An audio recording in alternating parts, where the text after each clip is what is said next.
Mbote yenge matondo ingeta boye imalamu na émission oyo réfléchissons émission epesa meli nanga Trésor King Bukele lelo oyo esengo otondi ya mitema pona tozali ba patriote tozabatu oyo tolingi mboka Kongo tolingi mboka te tolingi mbongo te tolingi nde mboka différence na biso na bango yango wana bango balingi mbongo biso tolingi mboka mais na kati ya émission oyo tokoloba to dénoncer bato balingi mbongo bakobomba na lelo baloba ke tozana sima ya ndeko Félix Tshisekedi tozana sima ya ndeko Fayulu tozana sima ni bazana sima ya bato wana te bazana sima ya bakombo ya bato wana pour faire de l'argent.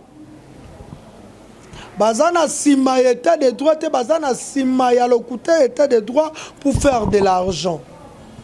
Merci Nayo Gims azana sima Bilili, on l'appelle comme ça maître Gims. Pourquoi pas Mike Babou au Mikolo Asimbi montage. Mose Barte Vision News Mobimba Edgar Mokonzi. Tobima na sentiment, tobima na émotion. Tobima na babiloko lokwa motobo asali nde eza malamu lokwa motobo azana biso nde eza malamu. Eliezer Tambwe Mwamba Yokambela obungi nzela na Eliezer Tambwe Mwamba c'est un député aza musala misatu obino bokomona leo tozongisa ba sourire na kaya batu sourire eza cop Eliezer Tambwe Mwamba lobake na komi kosala mbongo likolo ya ba congolais oyo bazana pasi parce que ce kazaki kosunga bato Eliezer Tambwe Mwamba olingaki obimisa mbongo na ya ki député osungi to encore olingaki okende ko senga motion na kombo ya ba handicapé pour gouvernement musala ba député za ya ba handicapé kosunga ba handicapé za constitutionnel l'état musala na ye kosala ete ba handicapé bakola malamu baza malamu bazwa santé ya malamu bino bobi état de droit Eliezer Tambwe Mwamba. L'état de droit veut dire quoi? L'état de droit veut dire si nous sommes 100 millions de Congolais, tous les 100 millions de Congolais doivent bénéficier na ba droit na bango. Ba droit na bango sengele za respecter. Ma droit ya bandicapé na pe sengele za respecter. Ce n'est pas à toi Eliezer de prendre la place de l'État congolais. Autant que état de droit sengele sa musa nango yo commence la business na yo quoi ONG ko senga bandeko mbongo obito ko zongi sa sourire na minoko ya bato et le kotozwana na bino eza ko zongi sa sourire. Non, parce que fin de l'année, nous devons déshabiller bato nyoso oyo bakola te bilamba malam po balo baketoza bato malam. Ce qui est solo, au moment que ba handicapé baza négligé. Qu'est-ce que tu devais faire aux députés au lingaki osenga motion na kati ya Assemblée nationale ya parlement au lobeli ba député ba handicapé. Oh lelo bino nyoso batu bolobela bandicapé na Mike Mukebai moto oyo bandicapé ba votaki bozanga moko ça veut dire ezate na ba congolais ba pesa bino mbongo po boke ko sunga bandicapé tango boza ba député ba pesa chose aki ko zaki député to tonga to ba tande kwa linga sunga ba congolais mais yo za dana musala oyo ba congolais ba tindio OK ko représenter peuple congolais dans l'Assemblée nationale parce que l'article 5 de la Constitution lobby la souveraineté appartient au peuple et le peuple azana ba représentant ngoza banani bino ba Eliezer Tambwe Mwamba peuple wana na kata peuple wana na handicapé baza kati balobi te que la souveraineté appartient au peuple et le peuple va aller commander de l'argent ou le peuple va attendre le soutien à Moutumo tel la sengele mbongo pa ba congolais ba sunga bango non. Oko sepela ba pesinga ntaba na retour ba pesinga ntaba na retour. taba moko yango musu yango wana zwa mbongo na yo ya salaire ya ki député kosanga congolais mbongo te kende kosunga ba handicapé sinon c'est pas ton travail. C'est quoi ton travail? C'est vers contrôler le ministère et les entreprises publiques. Ba entreprise ya l'état na ba ministère yo musala na wana ezali ko contrôler yango siko faillite ezali olobeli. Tandis que il y a même le ministère des handicapés, même ministre des handicapés, un bon solo yepe. Tu dois, toi, les siens, aller dans le ministère des handicapés, leur dire que non, voilà, les handicapés, parce que c'est ton travail, toi, député. C'est pas de venir voir le Congolais, demander aux Congolais, botinda mbongo, tosunga handicapé. Ça, c'est pas le Congo normal. Ouais, exactement, Congo, qui est dans malam. Toyoka bandeko, s'il vous plaît, bon edenga na mission otolongola sentiment, toyoka loko nambela ya ba Congolais. Moi aujourd'hui je peux faire appel. Ba Congolais boya, to soutenir ba orphelin. Soki boye bo pesi, na ke ko soutenir ba orphelin. Par retour, qu'est-ce que dozela? Parce que bino bozo bino bénédiction.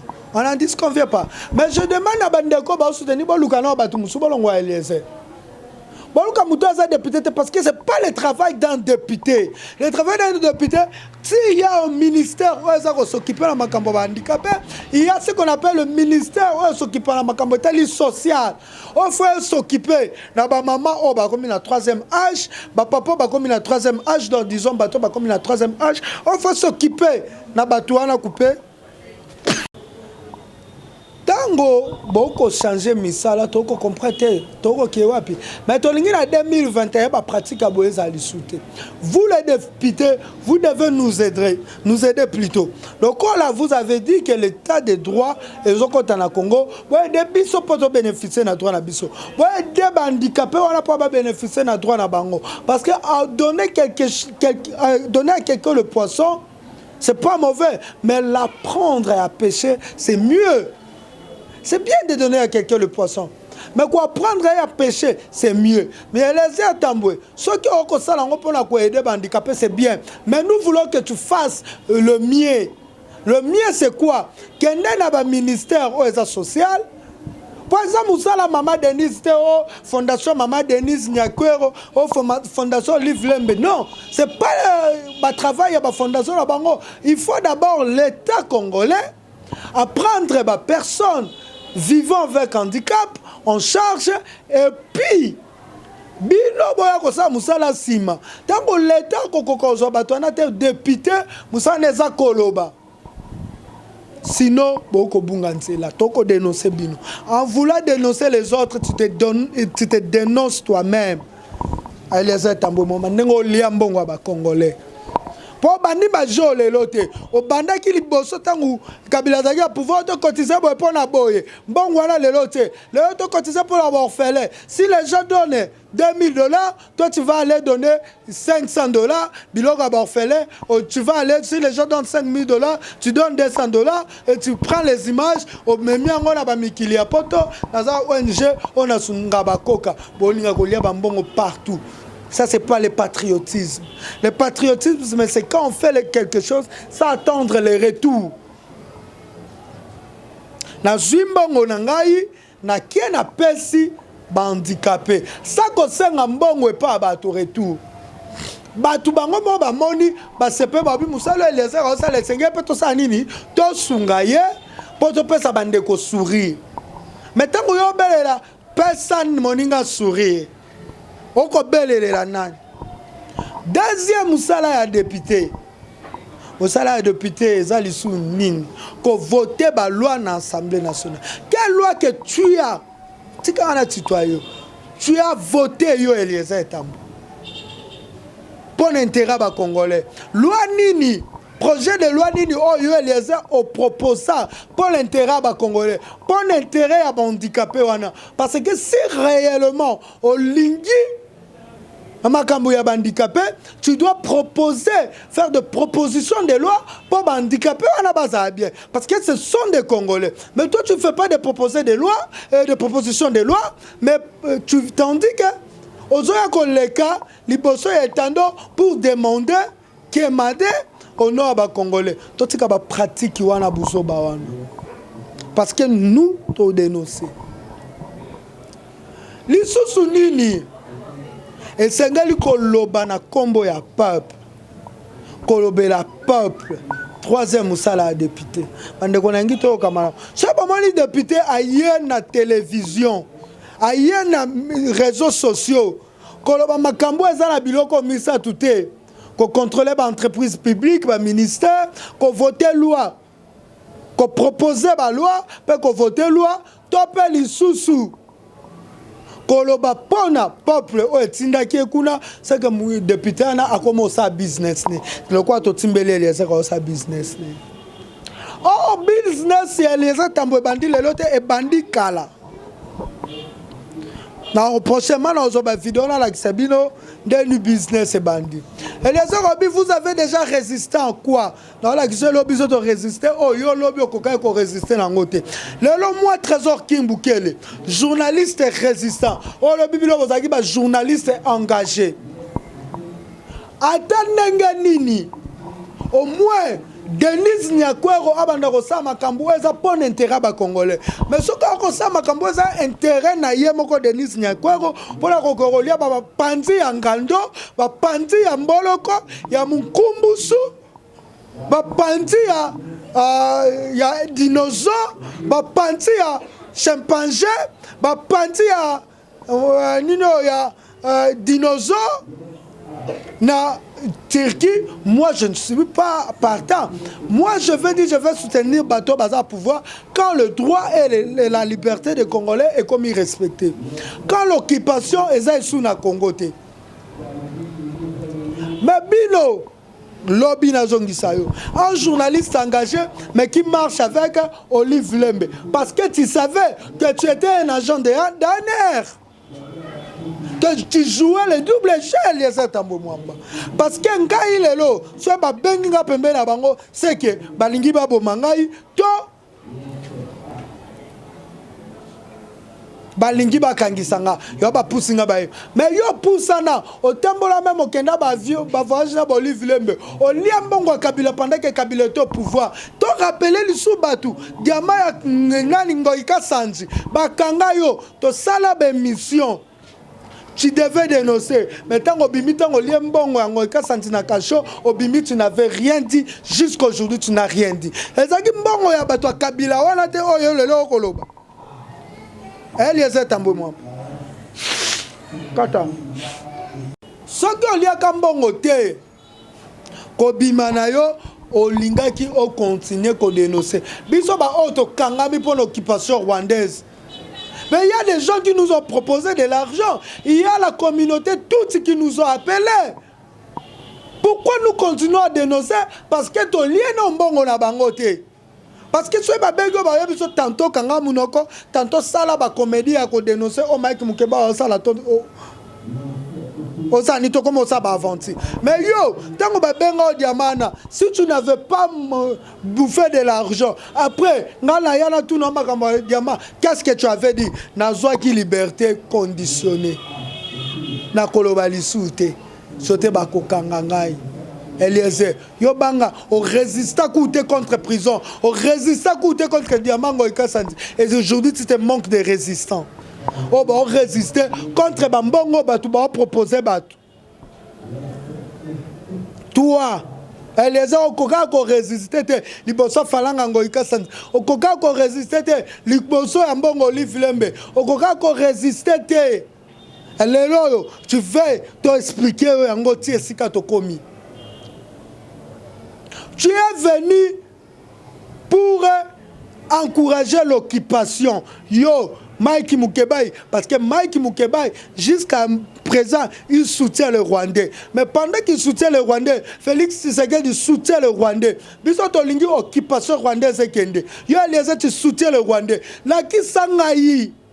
je lance un défi parce que batu balata défi à président Fayoulou o akola sa famille à président Fayoulou ngai na kita na la kisa bino pa Francisca na la kisa bino ni batu balasa défi o papa Etienne Tshisekedi azaka angolais na kita la cimetière kitambo na la kisa bino sika bakundi papa Alexis Mulumba oyo abotaka papa Etienne Tshisekedi na mama oyo abota papa Etienne Tshisekedi batombo na bango na cimetière kitambo. Et je dis ndeko Eliezer moko ana Kinshasa wako bimananda kwa Eliezer te wafande sikatel wakole sikatel bon kiteli biso mikone sika ndeko Eliezer wana kola parce que toi tu ne peux pas être à Kinshasa on va appeler ba cousin à Kinshasa on va la grand frère à Kinshasa. Eliezer a commencé la biso système à tenter milou tente to mona ka ye moto yeba ndeko tente te nani cousin tente nani to mona ka ye na ba grand frère na et na ba pire vie na professeur Tournesol, capitaine, Dipon, ne mona Eliezer. Tu as vu famille, tu as pire vient naé. Thierry le commando Pedro Kanda à l'époque me dit Keba infiltré. Tu es là pour encourager l'occupation dans Boko au Congo. Toi Eliezer Tamboué. Je dis fort. Banani banvoyer occupation yango po tout monde banvoyer occupation bokenda ko postuler na parti ya Moïse Katumbi bokenda ko postuler sika Moïse Katumbi parce que Moïse Katumbi elle couper musique ekota batu nyonso o bapona parti ya Moïse Katumbi baza banvoyer occupation pourquoi na kati ya parti ya Moïse Katumbi tu n'as plus le droit ya kolobela makambo ba Rwandais soko emeli makambo ba Rwandais ba kozongi sopo l'enfant chéri à Paul Kagame c'est d'abord Moïse Katumbi. Bon comment on a que Moïse Katumbi en exil Kagame ko benga na ba conférence mais comment boko bundisa occupation rwandaise pendant que bilo boza ba Rwandais ya ko boko mona que Daniel Safu wazaki street na makambo telo occupation rwandaise na sima akiofanda na ba Rwandais moko. Bon, comment la Mike Mukebai, t'es tous à trois bundisa ba Rwanda te parce que baby ke mbongo o ko soutenir bango e ko uta Rwanda. Ndemo pene Eliezer aucun membre ya famille na ye azana Kinshasa. Je lance ce défi. Membre famille Eliezer esika kola Debiso to memate sika nani akola Fayoulou akola batu ba mona ko même s'il n'est pas congolais tant akoli na Congo ce bobia ta il n'est pas congolais mais tant que déjà akoli na Congo il est naturalisé congolais. Katumbi n'est pas congolais mais le quoi akoli na Congo na nationalité Mobutu apesa bana 71 ndia ami komisa congolais ba kengo wadondo siko lelo yo nani Eliezer aza congolais te akola la Congo te ala kisabiso sika kola ala kisabiso mboko akola témoignage neza wapi Eliezer tambotiko disra peuple congolais toi peuple congolais lingesabu parmi la Kabylie tu es parmi bato oyo balembonga Kabila Eliezer tamboza akati aza akati pourquoi to kende non expliquer bino na ebise bino makambango kasanji na bisibilo ebisabilo sika so ba soutien ebele ya kosato komi wapi Eliezer Tambo asala journalisme ya coopération. Nous devons coopérer, nous devons négocier, sinon na lekisi makambo na yo yango boko mona makambo ngo kasanzi bakanga ke poani po azwi bato wana oyo ya mboka batetela ana ya kokombe alekisi bango ngo kasanzi ngasa droit de réponse asenge mbongo moko ya monter belé ngo kasanzi ta boko pesa ye a continuer ko sabe mission na kombo na ye nde baki okanga ye ta komi kuna baba pesa part na ngai donc comment ko sala ba ki journalisme ya ko senga mbongo je dénonce so mudenga sa droit de réponse il faut mbo rebeller raison pour tout affaire trésor pour tout maman wana leka maman soki nana leka la chaîne Eliezer Tambo maman tangu trésor pour tout 500 droit de réponse et pas Eliezer Tambo maman il lui a demandé une somme d'argent exagérée de trésor pour tout boya gabi na koyaki mena oleka ne mission ya Eliezer Tambo maman te on a problème à trésor pour tout tika oleka na mission ya Eliezer Tambo maman te donc Ton métier, tu ne le fais pas pour l'amour du Congo, plutôt pour l'amour de l'argent. Et les étamboués mwamba. Sera moutou abongo. Yo boko bete na maboko lelo, yo bolinga pesa biso leso lelo, to bando pansaka tisuka. Bambongo yo senga bato. Motoko ya na problème à moi na ye, mais yo senge mbongo mo exagéré. Te pour analyser qui ça yo, il faut payer $2 000, $3 000, $5 000, $10 000.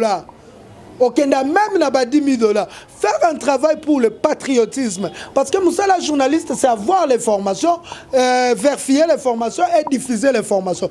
Nous avons le droit d'avoir l'information, vérifier les formations, diffuser l'information, même dans une bonne côté. Nous avons cette obligation de dénoncer si réellement tu es le journaliste engagé.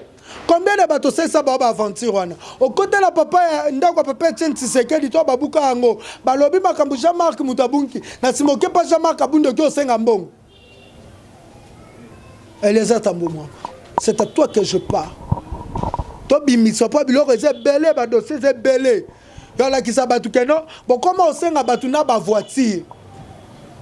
Au moins, quand toi, non, qu'on l'y a été. Toi, dénoncer chef d'entreprise, quand on peut bien appeler son bongo, après, tu fais du kimia. C'est le travail, oh, il y a un mec qui m'a dit, bon, tu as dénoncer, dénoncer, na bango tout, oh, dénonçant. Dénoncer, tout, dénoncer, na bango nyoso. Bon, il y a biso, qu'on dénoncer, nino, comment on a tina souka ti solution, zouama. Bako dénoncer, c'est tout ce que vous avez fait. Le journalisme, il accompagne le combat, Kabila Benga Akei. Il accompagne le patriotisme, Benga Akei. Pour qu'on ait population, on ne veut plus les gens comme ça, Eliezer. On veut des vrais Congolais, patriotes, des Congolais qui ont des valeurs. Sinon, vous dites que c'est quoi la Kabylie? Expliquez-nous la Kabylie. La Kabylie, c'est la mauvaise foi, mauvaise gestion. On clé même dans les Congolais. Biloko ane koti la kata ba congolais yoto benga ko la Kabylie. Ouais ça la kata Kabila te parce que Kabila reste Kabila, on peut chasser Kabila. Mais la Kabylie, eza bato lelo bilo ba okumisa. Bato lobi bazaki la Kabila, lelo ba komi bato malam. Parce que ba ye igno sacré. Ba longo e mabela bango wapi yango komona ba ko kanga batu. Boko yambongo à l'état parce que non bosali tout belate ata et pas ya Christ pour la nzambe mokela yamba il faut qu'il y ait tout bela au repentir bosali tout bela wapi. C'est pas Kabila le seul mauvais du Congo et même vous coupez. C'est pas seulement Kabila qui est mauvais, qui est le seul mauvais, qui est le seul personne à pointer du doigt parce que Kabila ne gérait pas tout le ministère. Kabila ne gérait pas tous les services. Kabila ne gérait pas de policiers ou assez. Si ce n'était pas les généraux. Mais ce que nous condamnons à Kabila, au Monimabe Molobité. Mais c'est la même chose aujourd'hui. Ministère à santé. Ndeko Félix Antoine Tshisekedi yemo mutalaka biso habito landela makambu ya mbongo à coronavirus. Bon, condamné bango wapi. Gisle Kingakala. Batie na nini muto coordination ya anti-corruption soukana wapi. Donc boko sala babilo mo fantaisie. Bo bimisi ba fantaisie moko. Après bozongi boko ti ote zaki bongote. Chaque Congolais to fungola miso. Eza sous temps kondima na sentiment, eza sous temps kondima ba mais to baznani azanani. Même vous les Tshisekedistes. Ce n'est pas seulement le roi Moutou Alobi Fatih Beto. Hier il était mauvais, aujourd'hui c'est quelqu'un à applaudir. Il va, hier Moutou Rosa Mabenayo. Non, nous devons changer cette mentalité. Le mauvais reste le mauvais. Le bien reste le bien. Congolais. Sinon, tu ni pas tourner à rond. Parce que Moutou Alobi même mauvais. Aujourd'hui, système Kabili, système Kabili, va changer en cas combo. Mais même idéologie, même Batou, Oh basalaki na Kabila balongola système Kabili bakomi so système Tshisekedi lobi peta mutu muso za pouvoir ba changer ngo ka peinture ka batuana nyoso mutu ka bo changer peinture ka batuana oh bazaki na kati bo changer na chauffeur mais c'est même mutu ka même moteur. Le problème est comme yangwana. Donc tous ces gens qui ont commis des crimes, tous ces gens oh ba commettre ba crime bazaki ezaki ka Kabila te ezale o bato ba OK union sacrée oh bino ba ko encourager union sacrée intérêt ba congolais gozawa tant ko bunda pona rapport mapinga za l'appliquer mais la kati rapport mapinga bato ba OK union sacrée baza kati pensez-vous que application à rapport mapinga za Congolais to comprendre. Et application à rapport maping c'est pour l'intérêt de tous les Congolais. Pour abattre batika na sima ba commettre les sous ba crime té. C'est pas seulement pour l'intérêt des trésors Kimbukele, mais c'est pour l'intérêt des Congolais. Si tu es patriote, tu vas soutenir application à tribu et à rapport mapping la Kata Congo. On peut soutenir de part il y a Kabila et Kabili. On peut soutenir que la Kabylie ait changé forme et salir le tshisekedisme. Ce qui beaucoup dit que la Kabylie ait salir le tshisekedisme, c'est que parce que même la français dis-moi qui tu fréquentes, je te dirai que tu aimes. Ce qui bolingi la Kabylie fréquenter, c'est que bozali bandeke ya lolenge moko, tu comprends, tu soso. Réfléchissons, s'il vous plaît. Tonalité, on a le tonalité, ma belle. Yo on mais on a tonalité na yo. Quitter ça, on a tonalité na yo. Donc yoka malembe loko na ngina loba. Même les Eliezer aujourd'hui, bakosa lobby peut président Mousso Akoya, bakosa que tout ça président te bakoli ambon. Ce sont les envoyés de Kagame par Moïse Katumbi. Eliezer Tambomamba, nani Mike Mukebai, parce que je l'ai toujours dit, hein, si même toi tu as Mike Mukebai, tu as la même mission à Mike Mukebai, au moment que je condamné à Mike Mukebai, tu soutiens les Rwandais. Pourquoi? On a dénoncé Mike Mukebai, mais pendant que ça qui même dans la Mouka, on a dénoncé que Mike Mukebai veut soutenir les Rwandais.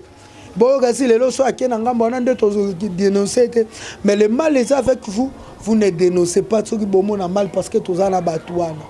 Ce que vous avez wapi. Vous wapi. Vous résistez liboso mbongo, vous résistez liboso fanatisme, vous comme un vrai patriote. Ça qui est trésor king Bukele Kolo Congo, vous kutani balasimane mission mosusu. Merci bye.